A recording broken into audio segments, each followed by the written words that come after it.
ഇന്ന് നമ്മൾ ഡ്രാമ സ്പേസിലൂടെ കാണാൻ പോകുന്നത് 2023 റിലീസായ the escape of the seven എന്ന കൊറിയൻ ഡ്രാമയാണ്. എണ്ണി തീരാൻ കഴിയാത്തത്ര ട്വിസ്റ്റുകളോടെ വളരെ ത്രില്ലിംഗ് ആയിട്ടാണ് ഈ ഒരു ഡ്രാമയുടെ ഓരോ എപ്പിസോഡും പോയിക്കൊണ്ടിരിക്കുന്നത്. മൊത്തം 17 എപ്പിസോഡുകളുള്ള ഈ ഡ്രാമയ്ക്ക് ഒരു സീസൺ 2ഉം ഈ വർഷം ഇറങ്ങിയിട്ടുണ്ട്. ബന്ധങ്ങൾക്ക് വില കൽപ്പിക്കാത്ത ഒരു കൂട്ടം സെൽഫിഷായ ആൾക്കാരുടെ പ്രവൃത്തികൾ ഒരു പെൺകുട്ടിയുടെ ജീവിതം മാറ്റിമറിക്കുന്നു. അവിടുന്ന് അങ്ങോട്ട് പിന്നീട് നമ്മൾ ഒട്ടും പ്രതീക്ഷിക്കാത്ത രീതിയിലാണ് കഥ പോകുന്നത്. അപ്പോൾ കൂടുതൽ പറഞ്ഞ ആ ത്രില്ല് ഞാനും കളയുന്നില്ല. ഡ്രാമയുടെ ഒരു ഫീല് മാക്സിമം ഞാൻ നിങ്ങളിലേക്ക് എത്തിക്കാനായിട്ട് ശ്രമിക്കാം. അപ്പോൾ ഒട്ടും വൈകിക്കാതെ നമുക്ക് ഒന്നാമത്തെ എപ്പിസോഡിലേക്ക് കടക്കാം. എപ്പിസോഡ് തുടങ്ങുന്നത് വർഷം 2018 സെപ്റ്റംബറിലാണ്.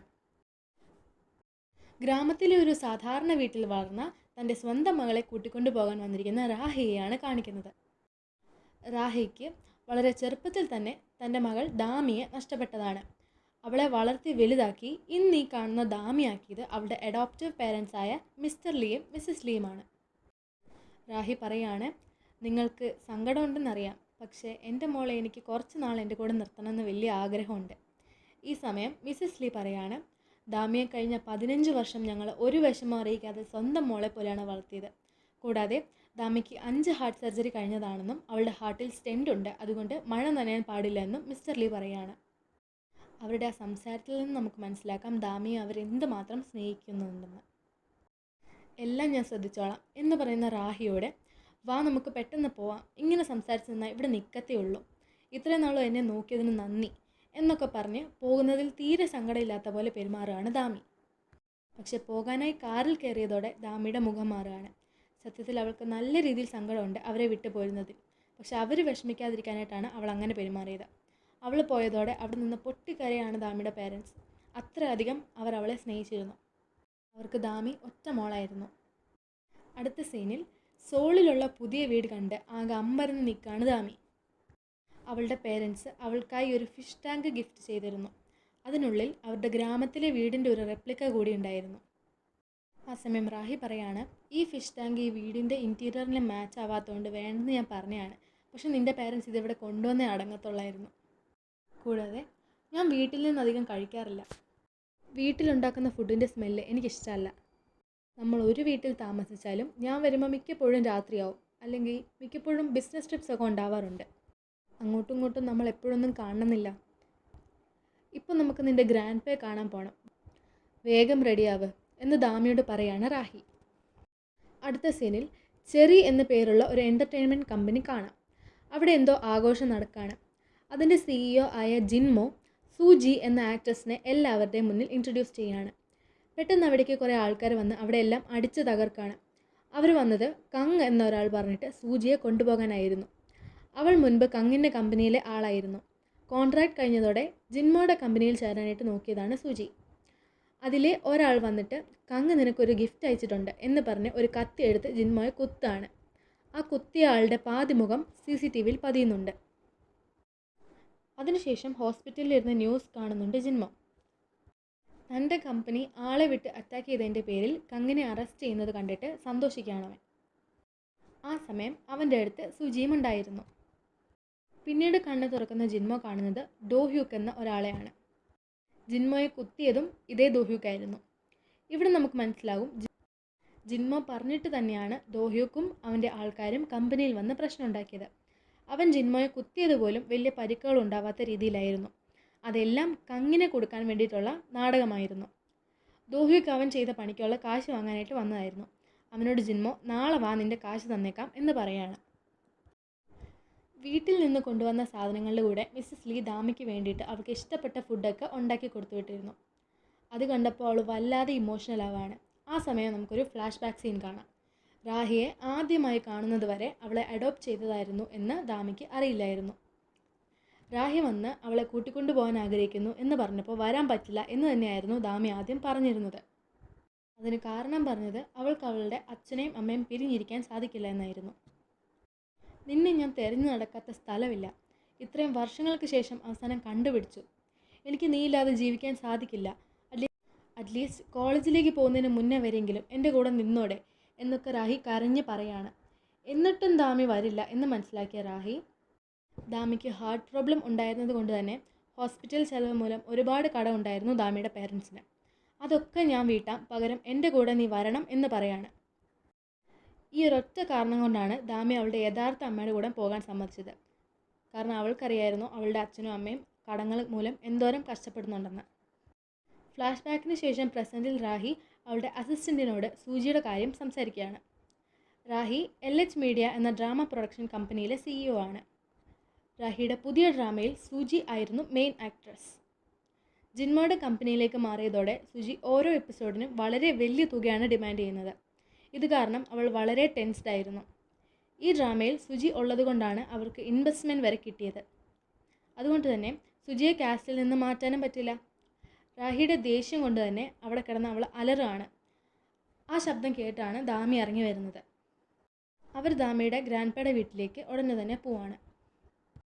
ദാമിയുടെ ഗ്രാൻഡ്പ വളരെ റിച്ച് ആയിട്ടുള്ള ഒരു ബിസിനസ്മാൻ ആണെന്ന് അവിടെ എത്തിക്കഴിഞ്ഞതിന് ശേഷമാണ് അവൾക്ക് മനസ്സിലാവുന്നത്. അകത്തേക്ക് കയറുന്നതിന് മുന്നേ ചില കാര്യങ്ങൾ ദാമിയെ റാഹി ഓർമ്മിപ്പിക്കുകയാണ്. ആവശ്യത്തിലധികം സംസാരിക്കരുത്, ആവശ്യത്തിൽ കൂടുതലൊന്നും ഉപയോഗിക്കരുത്, ഒരിക്കലും ലേറ്റ് ആവരുത് എന്നൊക്കെയായിരുന്നു കണ്ടീഷൻസ്. കൂടാതെ വളരെ സൂക്ഷിച്ച് പെരുമാറണം, നല്ല ദേഷ്യക്കാരനാണ് നിൻ്റെ ഗ്രാൻഡ്പ എന്നൊക്കെ റാഹി പറയാണ്. അവിടേക്ക് ചെല്ലുന്ന അവർ ഗ്രാൻഡ്പയുടെ ഗേൾ ഫ്രണ്ടും ഒരു ഗൈനക്കോളജിസ്റ്റുമായ ഡോക്ടർ ചായെ കാണുകയാണ്. ദാമി റെസ്റ്റ് റൂമിൽ പോയ ടൈമിൽ ഡോക്ടർ ചാ പറയാണ്, ചെയർമാൻ തന്ന പൈസ കൊണ്ട് നീ ഒരു ലക്ഷറി കാറും വീടും ഒക്കെ വാങ്ങിയില്ലേ? ഇനി എന്ത് വാങ്ങിക്കാനായിട്ട് ഈ പെണ്ണിനെയും കൊണ്ട് നീ ഇങ്ങോട്ട് കയറി വന്നിരിക്കുന്നത്? നീ എന്താ കരുതിയത് നിൻ്റെ മോളെ നീ ഉപേക്ഷിച്ചതാണെന്ന് ചെയർമാൻ അറിയില്ലെന്ന് വിചാരിച്ചോ?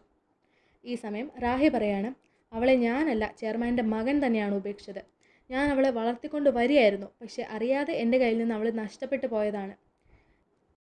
നീ ഒരു കാര്യം മറക്കരുത്, ചെയർമാൻ്റെ മകൻ നിന്നെ ഒരിക്കലും വിവാഹം കഴിച്ചിരുന്നില്ല. നീ ഒരിക്കലും ഈ ഫാമിലിയിലെ ഒരു അംഗവുമായിരുന്നില്ല. നിൻ്റെ മോളെയും കൂട്ടിക്കൊണ്ട് വന്ന് ഈ വീട്ടിൽ കയറിക്കൂടാന്നൊന്നും നീ വിചാരിക്കണ്ട എന്നൊക്കെ പറയുന്നു ഡോക്ടർ ചാ. ഞാൻ ചെയർമാൻ്റെ മരുമകളല്ല എങ്കിൽ നീയും ഇവിടുത്തെ ആരും ആയിട്ടില്ല. നമുക്ക് രണ്ടുപേർക്കും അയാളായിട്ട് ഒരു ബന്ധവുമില്ല. പക്ഷേ ദാമിക്കുണ്ട്, അയാളുടെ കൊച്ചുമകളാണ് അവർ തമ്മിൽ രക്തബന്ധമുണ്ട് എന്നാണ് റാഹി പറയുന്നത്. ദാമിയെ കണ്ട അവളുടെ ഗ്രാൻഡ്പ അഥവാ മിസ്റ്റർ ഭങ് വളരെ ഹാപ്പി ആകുവാണ്. അവളോട് ഇനി മുതൽ നീ ലീ ദാമിയല്ല, പകരം ഭങ് ദാമിയാണ് എന്ന് പറയാണ്. ദാമി അവളുടെ സംസാരം കൊണ്ട് മിസ്റ്റർ ഭങ്ങിനെ വളരെയധികം ഇംപ്രസ് ചെയ്തിരുന്നു. ഈ സമയം ഡോക്ടർ ചാ ദാമിയെയും കൂട്ടി ചായ ഇട്ടിട്ട് വരാമെന്ന് പറഞ്ഞ് പോവാണ്. അടുത്ത സീനിൽ ദോഹിക്ക് ഒരു സലൂണിൻ്റെ പുറത്ത് വന്ന് ഒരു സ്ത്രീയെ നോക്കുകയാണ്. അതവൻ്റെ അമ്മയായിരുന്നു. അവർ ആ സലൂണിൽ ജോലി നോക്കുകയായിരുന്നു. അവർ സ്വന്തമായി ഒരു സലൂൺ തുടങ്ങാനായിട്ട് മാറ്റി വെച്ചിരുന്ന കാശ് എടുത്തുകൊണ്ട് ദോഹിക്ക് പോയിരുന്നു. എന്നിട്ടും അവൻ വിളിക്കുമ്പോൾ അതിൻ്റെ ഒരു അമർഷവും ഇല്ലാതെയാണ് അവനോട് പെരുമാറിയിരുന്നത്. വളരെ സ്നേഹത്തോടു കൂടിയാണ് അവർ സംസാരിച്ചത്. അമ്മ അവനോട് പറയാണ്, അനിയൻ ജേഹിക്ക് സോളിലെ ഒരു ലോ സ്കൂളിൽ ടോപ്പായി ഗ്രാജുവേറ്റ് ആയിരിക്കുന്നു എന്ന്. ഇത് കേട്ട ദോഹിക്ക് വളരെയധികം ഹാപ്പി ആയിരുന്നു. അവൻ്റെ അമ്മയുടെ കഷ്ടപ്പാട് അവസാനിപ്പിച്ച് അനിയനും അമ്മയ്ക്കും നല്ലൊരു ജീവിതം കൊടുക്കണമെന്നതായിരുന്നു അവൻ്റെ ആഗ്രഹം. അടുത്ത സീനിൽ വളരെ ദേഷ്യത്തിൽ ദാമിയോട് പെരുമാറുന്ന റാഹിയെ നമുക്ക് കാണാം. അപ്പോഴാണ് മിസ്റ്റർ ഭങ്ങിൻ്റെ വീട്ടിൽ പിന്നീട് എന്താണ് സംഭവിച്ചത് എന്ന് നമ്മൾ കാണിക്കുന്നത്. ദാമിയും ഡോക്ടർ ചായയും കിച്ചണിലേക്ക് പോയ ശേഷം റാഹി മിസ്റ്റർ ഭങ്ങിനോട് തൻ്റെ ഡ്രാമയിലേക്ക് ഇൻവെസ്റ്റ് ചെയ്യാനായിട്ട് റിക്വസ്റ്റ് ചെയ്യാണ്. ഏകദേശം അദ്ദേഹത്തെ കൺവിൻസ് ചെയ്യാൻ അവൾക്ക് സാധിച്ചിരുന്നു. ദാമി ചായയായിട്ട് വരുമ്പോൾ ഡോക്ടർ ചാ പറയാണ്, ദാമി അവളുടെ സ്വന്തം കൈകൊണ്ടുണ്ടാക്കിയ ചായയാണ് എന്നൊക്കെ. ആദ്യം അത് കേട്ട് സന്തോഷിച്ച ചെയർമാൻ കുടിക്കാൻ തുടങ്ങുമ്പോൾ കാണുകയാണ് ആ ചായയിൽ വേണ്ടതിലധികം സിറപ്പുണ്ടായിരുന്നു. കൂടാതെ ചെയർമാൻ ഒരു ഡയബറ്റിക് പേഷ്യൻ്റ് കൂടിയായിരുന്നു. അതുകൊണ്ട് തന്നെ വല്ലാണ്ട് അദ്ദേഹം ദേഷ്യപ്പെടുകയാണ്. നീ നിൻ്റെ മകൾക്ക് നല്ല പാഠങ്ങൾ പഠിപ്പിച്ചു കൊടുക്കാതെ അതിനുശേഷം എന്നോട് നിൻ്റെ ഡ്രാമയിലേക്ക് ഇൻവെസ്റ്റ് ചെയ്യാനൊക്കെ പറഞ്ഞു വാ എന്ന് പറഞ്ഞ് ദേഷ്യപ്പെടുകയാണ് മിസ്റ്റർ ഭങ്. താനതിൽ ഇൻവെസ്റ്റ് ചെയ്യില്ല എന്ന് തീർത്ത് പറയാണ് അദ്ദേഹം. ദാമി റാഹിയോട് പറയാണ്, അതായത് ഡോക്ടർ ചാ പറഞ്ഞിട്ടാണ് ചായയിൽ ഇത്രയും സിറപ്പിട്ടത് എന്നും തൻ്റെ കുറ്റമല്ല അതെന്നും എന്നൊക്കെ പറഞ്ഞ് ദാമി ഒരുപാട് സോറി പറയുന്നുണ്ട്. എന്നിട്ടും നിന്നോട് സൂക്ഷിച്ചും കണ്ടും ഓരോന്നും ചെയ്യാവുള്ളൂ എന്ന് ഞാൻ പറഞ്ഞതല്ലേ, അവർ ഭയങ്കര ക്രൂക്കടാന്നൊക്കെ ഞാൻ പറഞ്ഞു തന്നതല്ലേ, എന്നിട്ടും നീ ഇങ്ങനെ തന്നെ ചെയ്തല്ലോ എന്നൊക്കെ പറഞ്ഞ് ദാമിയോട് വളരെയധികം ദേഷ്യപ്പെടുകയാണ് റാഹി. ദാമിയെ വീട്ടിൽ വിട്ടതിന് ശേഷം റാഹി നേരെ ജിൻമോയെ കാണാനായിട്ട് ഹോസ്പിറ്റലിൽ പോവാണ്. ജിൻമോയുടെ കാല് പിടിച്ച് അവൾ അപേക്ഷിക്കുകയാണ്. സൂചിയില്ലാതെ ഈ ഡ്രാമ നടക്കില്ലെന്നും കോൺട്രാക്റ്റ് സൈൻ ചെയ്യാനും പറയാണ്. ഇത് കണ്ട് ജിൻമോ പൊട്ടിച്ചിരിക്കുകയാണ്. എന്നിട്ട് പറയാണ്, പറഞ്ഞ പൈസയിൽ നിന്ന് ചില്ലി കാശ് പോലും ഞാൻ കുറയ്ക്കില്ല, അത് ഓക്കെ ആണെങ്കിൽ ഞാൻ സൈൻ ചെയ്യാം എന്ന് പറയാണ്. അടുത്ത സീനിൽ തൻ്റെ ഹോസ്പിറ്റലിലേക്ക് വരുന്ന ഡോക്ടർ ചാ അവിടെ വന്നിരുന്ന പെൻഡിങ് ആയിട്ടുള്ള ബില്ലൊക്കെ കണ്ട് വളരെയധികം ദേഷ്യം വന്നിരിക്കുകയാണ്. പിന്നീട് അവർ സ്വന്തം ദേഹത്ത് എന്തോ ഇഞ്ചെക്ട് ചെയ്യുന്നത് കാണിക്കുന്നത്. എങ്ങനെയെങ്കിലും പ്രഗ്നൻ്റ് ആവാനായിട്ടാണ് അവരത് ചെയ്തുകൊണ്ടിരുന്നത്. രാവിലെ ഉറക്കമുണർന്നു വരുന്ന ദാമി കാണുന്നത് അവളുടെ അമ്മ കഷ്ടപ്പെട്ട് സ്നേഹത്തോടെ ഉണ്ടാക്കി കൊടുത്ത സാധനങ്ങളൊക്കെ വേസ്റ്റിലേക്ക് എടുത്തിടുന്ന റാഹിയെയാണ്. ദാമി അവളെ തടയാൻ ശ്രമിച്ചെങ്കിലും റാഹി വളരെ ദേഷ്യത്തിൽ വഴക്ക് പറയുകയാണ്. നിന്നോട് ഞാൻ പറഞ്ഞതല്ലേ എനിക്ക് വീട്ടിലുണ്ടാക്കുന്ന ഫുഡിൻ്റെ സ്മെല്ല് ഇഷ്ടമല്ലാന്ന്. എൻ്റെ വീട്ടിൽ നിൽക്കണമെങ്കിൽ ഞാൻ പറയുന്നത് കേട്ട് എൻ്റെ റൂൾസ് കേട്ട് ജീവിച്ചോണം എന്നൊക്കെ പറയാണ്. അതേസമയം മിസ്സസ് ലീ ദാമിയെ വിളിക്കുകയാണ്. ഒന്നും സംഭവിക്കാത്ത രീതിയിൽ വളരെ സ്നേഹത്തോടെയാണ് ദാമി സംസാരിച്ചതെങ്കിലും അവളുടെ സൗണ്ട് കേട്ട് അവർക്ക് മനസ്സിലാകാണ് അവൾ കരയുമായിരുന്നുവെന്ന്. മിസ്സസ് ലീ അത് പറഞ്ഞ് സങ്കടപ്പെടുമ്പം അവൾ ഇന്നലെ ഇവിടുന്ന് പോയതല്ലേ ഉള്ളൂ, അതിൻ്റെ സങ്കടമൊക്കെ അവൾക്ക് കാണില്ലേ, അവിടെ അവൾക്ക് അഡാപ്റ്റ് ആവാനായിട്ട് നമ്മൾ കുറച്ച് സമയം കൊടുക്കണം എന്നൊക്കെ പറഞ്ഞ് മിസ്റ്റർ ലീ അവരെ സമാധാനിപ്പിക്കുകയാണ്.